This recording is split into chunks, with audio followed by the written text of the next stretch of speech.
ಈಗ ಮುಂದಿನ ರಾಶಿ ಮಕರ ರಾಶಿ. ಮಕರ ರಾಶಿಯವರಿಗೆ ಈ ಹೊಸ ವರ್ಷ ಒಳಿತನ್ನ ತರ್ತಾ ಇದೆಯಾ ಅಥವಾ ಸಂಕಟಗಳ ಮೂಟೆ ಹೊತ್ತು ತರ್ತಾ ಇದೆಯಾ? ಈ ಬಗ್ಗೆ ಶಾಸ್ತ್ರಿಗಳು ತಿಳಿಸ್ಕೊಡ್ತಾರೆ. ಮಕರ ರಾಶಿಯವರಿಗೆ ಶುಭಾಶುಭ ಮಿಶ್ರವಾಗಿದೆ, ಬೇವು ಬೆಲ್ಲದ ಹಾಗೆಯೇ ಇದೆ.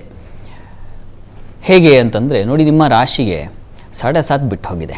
ಶನೈಶ್ಚರ ತೃತೀಯಕ್ಕೆ ಬಂದಾಗ ಸ್ವಲ್ಪ ಧೈರ್ಯ, ಸಾಹಸ ಇಂಥ ಚಟುವಟಿಕೆಗಳಲ್ಲಿ ನಿಮ್ಮನ್ನು ತೊಡಗಿಸ್ತಾನೆ ಮತ್ತು ಅದರಲ್ಲಿ ಜಯಶೀಲರನ್ನಾಗಿಯೂ ಮಾಡ್ತಾನೆ. ಹುಂಬತನ ಅಂತಕ್ಕಂಥದ್ದು ಬರ್ತದೆ, ಹೋರಾಟದ ಸ್ವಭಾವ ಬರ್ತದೆ. ಇದೆಲ್ಲ ಸ್ವಲ್ಪ ಧೃತಿಶಕ್ತಿ ಅಂತೀವಲ್ಲ, ಅದನ್ನೆಲ್ಲ ಹೆಚ್ಚಿಸ್ತಾನೆ ತೃತೀಯದ ಶನೈಶ್ಚರ. ಅದರಲ್ಲಿ ಏನೂ ಸಂಶಯ ಇಲ್ಲ, ಚೆನ್ನಾಗಿದೆ. ಆ ಮಟ್ಟಿಗೆ ನಿಮಗೊಂದು ಧೈರ್ಯ, ಸಾಹಸ ಅವೆಲ್ಲವೂ ಬರುತ್ತೆ. ಈಗ ತತ್ಕಾಲದಲ್ಲಿ ಗುರುವಿನ ಬಲವು ಚೆನ್ನಾಗಿದೆ. ಹೀಗಾಗಿ ಮೇವರೆಗೆ ನಿಮಗೆ ಮನೆಯಲ್ಲಿ ಮಂಗಳ ಕಾರ್ಯಗಳು, ಶುಭ ಕಾರ್ಯಗಳು, ಒಳ್ಳೆ ರಿಸರ್ಚ್ ಅಂತೀವಲ್ಲ ಹಾಗೆ ಸಂಶೋಧನಾ ಕ್ಷೇತ್ರಗಳಲ್ಲಿ ಭಾಗಿಯಾಗ್ತಕ್ಕಂಥದ್ದು, ಹೈಯರ್ ಸ್ಟಡೀಸ್ ಮಾಡ್ತಕ್ಕಂಥವ್ರಿಗೆ ತುಂಬ ಉತ್ಕೃಷ್ಟವಾದ ಮಾರ್ಗದರ್ಶನ ಸಿಗ್ತಕ್ಕಂಥದ್ದು, ಈ ಥರದ್ದೆಲ್ಲ ತುಂಬ ಚೆನ್ನಾಗಿದೆ.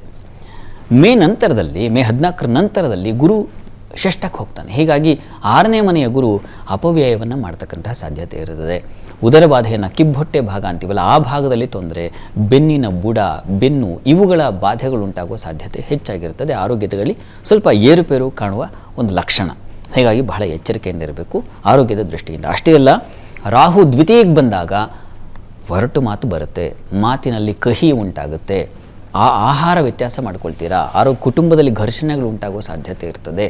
ಹೀಗಾಗಿ ದ್ವಿತೀಯದ ರಾಹು ಧನ ನಷ್ಟವನ್ನು ಉಂಟು ಮಾಡ್ತಾನೆ. ಬಹಳ ಎಚ್ಚರಿಕೆಯಿಂದ ಇರಬೇಕು. ಹಣ, ವಿದ್ಯೆ, ಮಾತು, ಕುಟುಂಬ ಈ ವಿಚಾರಗಳಲ್ಲಿ ತುಂಬ ಜಾಗ್ರತೆ ವಹಿಸಬೇಕು. ಮತ್ತು ಕೇತು, ಅಷ್ಟಮದ ಕೇತು ಚ್ಯುತಿಯನ್ನು ಉಂಟು ಮಾಡ್ತಾನೆ, ದುಃಖ, ವ್ಯಥೆ, ಸೋಲನ್ನು ಉಂಟು ಮಾಡ್ತಾನೆ. ಬಹಳ ಮುಖ್ಯವಾಗಿ ಸೋಲು, ವಾದ, ಚರ್ಚೆ, ಗುಂಪು ಘರ್ಷಣೆ ಇವುಗಳಲ್ಲೆಲ್ಲ ಬೇಡದ ಚಟುವಟಿಕೆಗಳಲ್ಲಿ ತೊಡಗಿಸಿಬಿಡ್ತಾನೆ. ಆರೋಗ್ಯದಲ್ಲೂ ಬಾಧೆ ಉಂಟು ಮಾಡ್ತಾನೆ. ಹೀಗಾಗಿ ಗುಹ್ಯ ಸ್ಥಾನಗಳಲ್ಲಿ ತೊಂದರೆಗಳು ಉಂಟಾಗಬಹುದು. ಬಹಳ ಹುಷಾರು, ಎಚ್ಚರಿಕೆಯನ್ನು ತಗೋಬೇಕು ಮಕರ ರಾಶಿಯವರು. ಅಕ್ಟೋಬರ್ನಲ್ಲಿ ಗುರುವಿನ ಬದಲಾವಣೆ ಇದೆಯಲ್ಲ, ಕರ್ಕಾಟಕ ರಾಶಿಗೆ ಬರ್ತಾನೆ. ಆ ಸಂದರ್ಭದಲ್ಲಿ ಆ 3 ತಿಂಗಳು ನಿಮಗೆ ತುಂಬ ಉತ್ಕೃಷ್ಟವಾದ ಫಲ ಬಂದ್ಬಿಡುತ್ತೆ. ಅಲ್ಲಿ ಮನೆಯಲ್ಲಿ ಮಂಗಳ ಕಾರ್ಯಗಳಾಗ್ತಕ್ಕಂಥದ್ದು, ವಿವಾಹ ಏರ್ಪಾಡು, ಎಷ್ಟು ಹುಡುಕಿದ್ರೂ ಸಿಗ್ತಾ ಇಲ್ಲ ಅಂತ ಪರದಾಡ್ತಾ ಇದ್ದರೆ ಆಗ ಒಂದು ಗುರುಕೃಪೆಯಿಂದಾಗಿ ಒಂದು ಏರ್ಪಾಡಾಗಿಬಿಡುತ್ತೆ ಮನೆಯಲ್ಲಿ ಒಂದು ಮಂಗಳ ಕಾರ್ಯ. ವ್ಯಾಪಾರಿಗಳಿಗೆ ಜಲೋತ್ಪನ್ನ, ಅದು ಕರ್ಕಾಟಕ ಜಲರಾಶಿ, ಹೀಗಾಗಿ ಜಲಸಂಬಂಧಿ ವ್ಯಾಪಾರ ವಹಿವಾಟುಗಳೇನಿದ್ದಾವೆ ಅಲ್ಲೆಲ್ಲ ತುಂಬ ಉತ್ಕೃಷ್ಟವಾದ ಲಾಭ ಗಳಿಕೆಗೆ ಅವಕಾಶಗಳಿದ್ದಾವೆ. ಬಾಂಧವ್ಯ ವೃದ್ಧಿಯಾಗುತ್ತೆ, ದಾಂಪತ್ಯದಲ್ಲಿ ಅನ್ಯೋನ್ಯತೆ ಹೆಚ್ಚುತ್ತೆ. ಇದೆಲ್ಲ ತುಂಬ ಚೆನ್ನಾಗಿದೆ. ಮತ್ತೆ ಜನವರಿ ನಂತರದಲ್ಲಿ ಮತ್ತೆ ಯಥಾ ಪ್ರಕಾರ ಸ್ವಲ್ಪ ಕ್ಷೀಣತೆ, ಆರೋಗ್ಯ ಕ್ಷೀಣತೆ, ಹೆಚ್ಚಿನ ಖರ್ಚು, ಶತ್ರು, ಸಾಲ, ಭಯ ಇವುಗಳ ನಡುವೆ ಸುಳಿಗೆ ಸಿಕ್ಕಾಕೊಂಡು ಚಕ್ರದಲ್ಲಿ ಸಿಲುಕಿ ಒದ್ದಾಡೋ ಪರಿಸ್ಥಿತಿ ಬಂದ್ಬಿಡುತ್ತೆ. ಆದಷ್ಟು ಎಚ್ಚರಿಕೆ ಬೇಕು. ಸ್ವಲ್ಪ ಕಾಲವೇ ನಿಮಗೆ ಶುಭ ಇದೆ, ಮೈ ಮರಿಬಾರ್ದು ಆ ಸಂದರ್ಭದಲ್ಲಿ.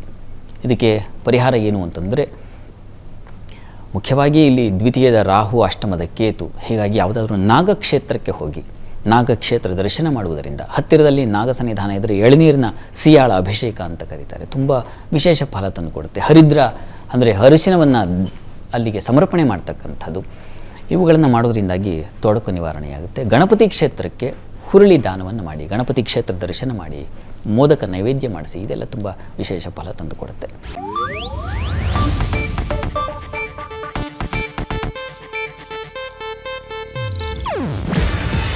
ಇದು ಏಷ್ಯಾನೆಟ್ ನ್ಯೂಸ್ ನೆಟ್ವರ್ಕ್ ಪ್ರಸ್ತುತಿ.